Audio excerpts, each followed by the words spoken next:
Hola amigos, bárbaros todos, bienvenidos una vez más a The Barbarian Thumb, tu canal en español de juegos print and play, mazmorreo y rol en solitario. En esta oportunidad vamos a ver 10 cosas que te pueden servir para mejorar tus partidos de rol en solitario. Yo lo llamo en todo caso mi libro negro del rol en solitario. En realidad no son 10, son 11, así que puedes tomarlo como un bonus track, como aquellos discos de los 80 de heavy metal que siempre venían con una canción medio extraña nueva, e incluso si lo girabas al revés venía con su mensaje subliminal, algo así como suscríbete, dale super like. Así que sin más dilaciones, ¡vamos a ello! Cabe aclarar que desde que empecé a jugar al rol en solitario en todo este tiempo, varias ideas que yo tenía preconcebidas han ido cambiando, se han ido modificando. Por esto muchas de las cosas que voy a hablar acá no las he tenido presentes en videos anteriores y son cosas que prácticamente he aprendido a la fuerza y me han hecho cambiar mi visión, mi postura y varios elementos o cómo yo veía el rol en solitario. Así que vámonos con la primera. Número 1. Empieza de a pocos. Cuando nosotros estemos jugando rol en solitario, nosotros vamos a tener una función bastante importante y es la de crear un mundo, crear todo un sistema. Entonces, para aquellos que recién están empezando a jugar al rol en solitario o no tienen mucha experiencia, yo les recomiendo que no se rompan la cabeza creando mundos gigantescos, con reinos, con facciones, con grupos, con sistemas políticos, porque se van a enredar. Yo en todo caso les recomiendo que empiecen de forma muy sencilla, que empiecen de muy poco, con un mundo que ustedes no conocen. Entonces en este caso yo por eso recomiendo más los juegos que son como un poco más al estilo de supervivencia. ¿A qué me refiero? En el cual tú eres arrojado completamente solo a un mundo, tienes prácticamente solo lo que tienes puesto, solo tu ropa, que generalmente son andrajos, y una sola arma. Tú empiezas en un hexágono y poco a poco vas descubriendo qué hay en el mundo. Y ahí simplemente tú vas a ir creando poco a poco tu universo y tú lo vas ampliando en la medida de que tú te sientas cómodo. Entonces yo por eso a mí me gustan más o me siento más cómodo jugando con aquellos juegos en los cuales el lore o la historia es que estamos en una especie de mundo devastado o posapocalíptico, o también un mundo también de espada y brujería, lo Conan el Bárbaro, donde no hay grandes reinos, no hay grandes facciones, sino simplemente tú vas avanzando, encuentras pequeños asentamientos, encuentras gente o grupo o caravanas o grupos que te pueden dar algún tipo de misión, y así poco a poco tú vas haciendo crecer tu mundo sin complicarte mucho. Número 2. No hagas preguntas al oráculo que no quieres que sean respondidas. En los juegos de rol en solitario siempre vienen oráculos o tablas donde nosotros podemos tener respuestas sobre qué es lo que estamos viendo, qué está pasando, o también podemos hacerles preguntas como si fuera un tablero de Ouija de sí o no. Entonces nosotros esto tenemos que tomarlo con pinzas porque deberíamos utilizarlo siempre y cuando nosotros nos quedemos en una duda o nos quedemos estancados. Pero no hagamos preguntas a un oráculo si es que nosotros no queremos recibir una respuesta. Por ejemplo, para tomar uno, yo hace un par de años estaba en una partida de rol en solitario en la cual yo por fin me había encontrado con el asesino de mi hermano en este partido. Entonces el asesino de mi hermano había sido un general que había decapitado a mi hermano, que era un guerrero con un hacha, que por supuesto no tenía filo. Entonces yo me encuentro con este general tiempo después, yo ya crecido, entonces podía cobrar mi venganza. Pero yo cometo el error de preguntarle al oráculo si es que este general que había llegado al pueblo era realmente el general que había acabado con mi hermano, y entonces si hubiera sido así, esto hubiera llevado a que la historia hubiera avanzado de una forma mucho más heroica, mucho más épica. Pero yo cometí el error de preguntarle al oráculo si es que él era o no era el asesino de mi hermano, y me salió no. Y lo peor de todo es que yo le hice caso al oráculo, y ahí entonces fue otra persona, era otro general, y yo perdí una oportunidad de oro de poder haber creado una historia motivada por la venganza y con un final sumamente épico. Así que solo pregúntale al oráculo si es que realmente te quedas estancado y no le hagas preguntas que no quieres respuestas. Y esto viene por supuesto encadenado al tercer tip, y es que los oráculos son una herramienta, no son una obligación. Como les comentaba, los oráculos yo los utilizo cuando yo no sé a dónde moverme o cuando quiero una idea general de dónde estoy. Pero si es que nosotros tenemos una idea preconcebida que nos parece genial y nos parece que va a llevar la aventura a un nivel más alto y lo va a hacer algo mucho más interesante, algo más cinemático, dale, tú cree en tus instintos, usa tu idea preconcebida y no consultes a los oráculos si es que la idea que tú tienes es mucho mejor y puede llevar al juego a un nivel mucho más interesante. Esto viene unido a la máxima de que siempre la solución más genial va a ser la mejor. Yo, a diferencia de los juegos de rol colectivos en los cuales siempre hay un director de juego, cuando estamos hablando de rol en solitario, y creo que ya lo he dicho en más de una ocasión, traten no de ser directores de juegos, sino traten de ser directores de cine. Traten ustedes de crear una historia, traten de darle emoción, que sea cinemático. Y para eso, si es que ustedes están viendo que en este momento los oráculos no están ayudando mucho o momifican un poco el tema, no les hagan caso y ustedes sigan sus instintos y hagan de la forma que ustedes lo crean necesario para que sea más cinemático. Entonces les animo a que creen sus propias películas y siempre tomen la acción o los eventos que puedan suceder los que sean más geniales. Número 4. Sé un ninja. Me refiero a ser un ninja utilizando los oráculos. Hace un momento comenté que los oráculos y las tablas no eran una obligación, pero por supuesto son una herramienta muy importante y utilizado también en su justa medida.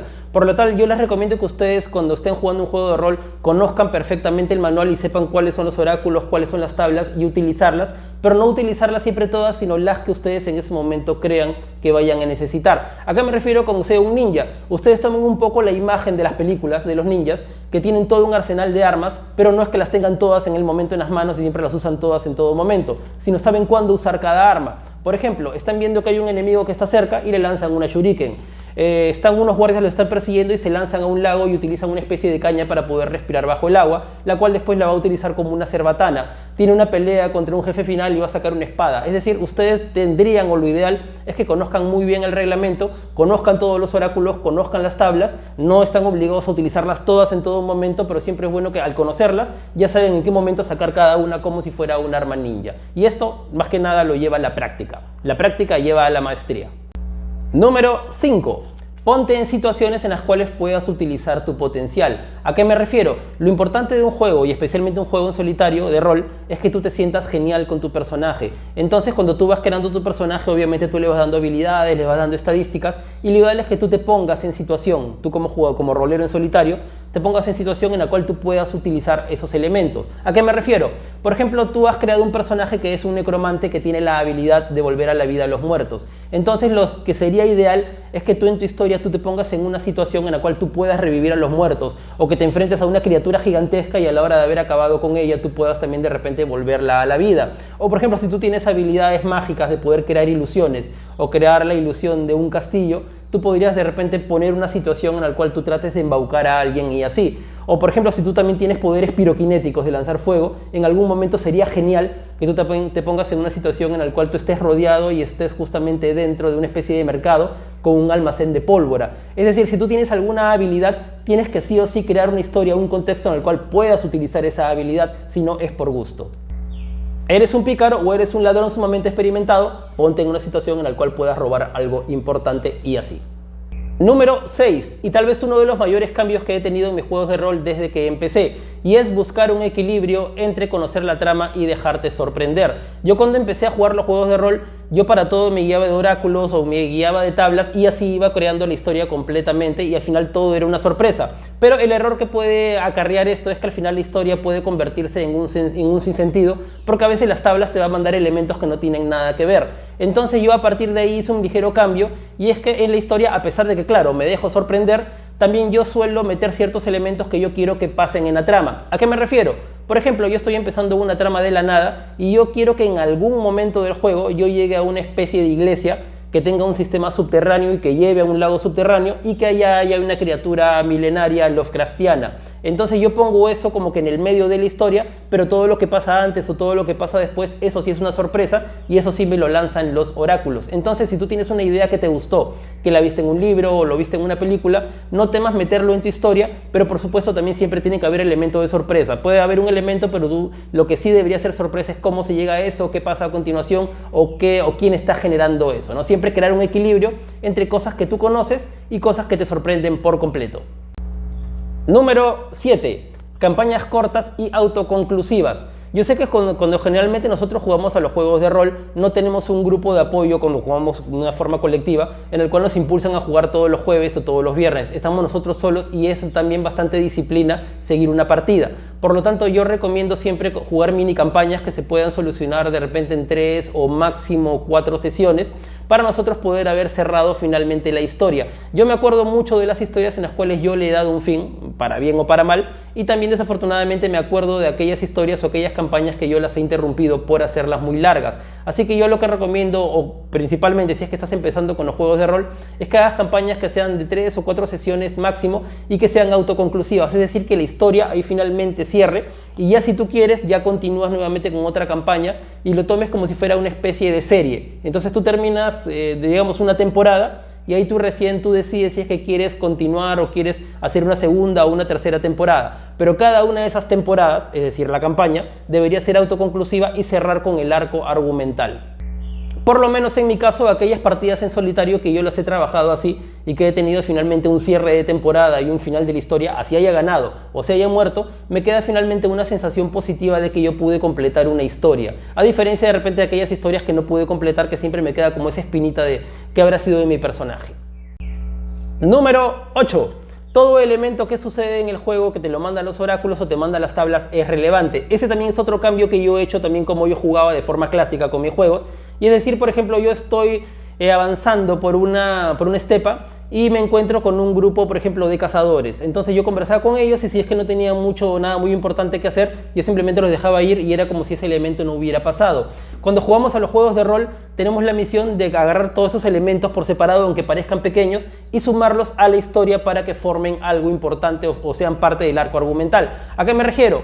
Por ejemplo, yo estoy tras la búsqueda de una bestia mística y me salen las tablas que hoy día es un eclipse que sucede cada 150 años. Entonces, si es que para mí, o el antiguo Andrés cuando jugaba los juegos de rol, no le hubiera parecido algo importante, simplemente lo hubiera dejado estar. Pero ahora cuando pasa algo yo inmediatamente lo meto en la historia. Entonces yo puedo tomar como por ejemplo que este eclipse que pasa cada 150 años hace que la bestia esté particularmente sedienta de sangre, la bestia que yo estoy buscando. Entonces yo agrego este elemento a la historia. Cada elemento, aunque sea pequeño, aunque sea o que parezca que no tenga importancia, nosotros tenemos la misión de redondearla y crear con eso o formar con eso parte de la historia y ir obteniendo pistas y de repente pues que la historia nos vaya llevando por partes misteriosas o partes que no nos habíamos imaginado. Así que todo elemento, por pequeño que sea, es relevante. Número 9. Lleva un diario o una bitácora. Cuando nosotros jugamos a los juegos de rol, nosotros a veces no vamos a poder jugar todos los días, van a pasar de repente unos 5 días o hasta una semana, entonces a veces vamos a perder un poco el hilo de lo que ha pasado. Por eso yo siempre llevo un blog donde voy apuntando aquellas cosas importantes para no olvidarme. Además también eso te va a ayudar a que puedas redondear la historia, porque cuando tú estés en un punto en el cual no sepas cómo manejar la trama, puedes leer tu diario, puedes de repente subrayar aquellas cosas importantes que yo es lo que yo hago. Entonces con esto tú ya más o menos tienes una facilidad para irle dando vuelta a la historia y para ir pues avanzando. También si eres un poco más detalloso, ese diario lo puedes ir dibujando. Si por ejemplo estás pasando por un desierto y encuentras unos huesos de un guerrero gigante, puedes también dibujarlas. Tienes que hacer todo aquello que hagas o que tú sientas que te mete más en la historia. Pero para esto es muy importante que no pierdas el hilo, que no te olvides en qué pasó, qué es lo que pasó, qué fue de tu héroe. Y para eso me parece muy importante manejar un diario o una bitácora. Es lo que yo recomiendo de plano para jugar al rol en solitario. Número 10, y esta es otra cosa que yo no hacía antes cuando jugaba los juegos de rol, y es implementar elementos de investigación. No temas investigar, no todo es simplemente avanzar por la espesura, enfrentarte, entrar a una mazmorra, acabar con un enemigo grande y regresar al pueblo para tu recompensa. Yo creo que lo que mueve más en un juego es que hayan elementos que tú no conozcas, un misterio. Entonces no temas poner elementos detectivescos en tus historias, una cosa de trasfondo que tengas que investigar, que de repente no tiene que ser muy complicada, pero siempre un misterio es algo que siempre te va a impulsar a ver qué hay más allá. Si no sabes de repente cómo hacerlo, yo tengo una partida de Calarat, es más, hace uno o dos videos, en los cuales yo tengo un elemento de investigación a pesar de que el juego es netamente de acción. Así que no temas investigar. Y finalmente llegamos al tip número 10. Este tal vez sea el tip más polémico porque pueden estar o no pueden estar de acuerdo con los que yo les voy a decir. Yo sé que en este momento hay muchas tablas o oráculos genéricos que se pueden aplicar a juegos que no han sido diseñados previamente para juegos de rol, y estas tablas o oráculos permiten que esos juegos se puedan correr en solitario. Pero hay un problema, que esos juegos no han sido pensados netamente para jugar a juegos de rol en solitario, y ustedes van a tener que hacer algunas conversiones, algunas cosas para poder finalmente jugarlo. Así que si ustedes son jugadores nuevos en el mundo del rol y no se quieren complicar mucho, yo les recomiendo que mejor, en lugar de repente de buscar una campaña de Dungeons and Dragons y convertirla en una partida de rol en solitario, que busquen un juego que haya sido desarrollado para que se juegue en solitario. Porque ¿qué va a pasar? Cuando ustedes que esta campaña de juego colectivo lo quieran trasladar al solitario, van a encontrar de repente que hay algunas cosas sumamente importantes que no tienen. Por supuesto, van a crear a su personaje, tienen la tabla de enemigos, eso lo tienen todos los juegos de rol, pero por ejemplo no van a tener las reglas para crear el mundo abierto. Es decir, ya están listos para la aventura, pero ahora, ¿qué hago? ¿Cómo viajo? Eso es lo importante. Muchos de estos juegos no tienen esas reglas donde te dicen cómo avanzar por los hexágonos, de repente tablas para ver si es que estás en un pantano, en un desierto, tablas de encuentros, muchas de ellas no las tienen porque asumen que un Game Master es el que va a dirigir el juego. Segundo, también muchos de estos juegos no tienen reglas para crear mazmorras. Por eso yo les recomiendo los juegos que ya están desarrollados para jugar en solitario, porque vienen con tablas en las cuales te van a decir de cuántas habitaciones va a tener, de qué tamaño, cuántas puertas, si hay trampa y esas cosas. Y lo tercero, es que también van esos juegos que son ya concebidos para jugarse de forma solo, tienen también los combates balanceados, porque esos juegos están asumidos para que los juegas tú solo. Entonces, si tú te vas a una campaña, por ejemplo, de Dungeons and Dragons, eso está más o menos planeado para que sean grupos de 4 o 5 jugadores y te va a lanzar amenazas muy grandes que un solo personaje no va a poder. En cambio, los juegos de rol, sí en solitario, están balanceados para que, o sea, si bien es cierto, son mortales y son sumamente peligrosos, pero tú tienes cierta oportunidad de acabar con esos enemigos jugando tú solo. Ahora, si tú ves que aún la dificultad es sumamente, valga la redundancia, difícil, lo que podrías hacer en todo caso es no jugar con un solo personaje, sino jugar con dos, como dos compañeros que se ayudan y se complementan.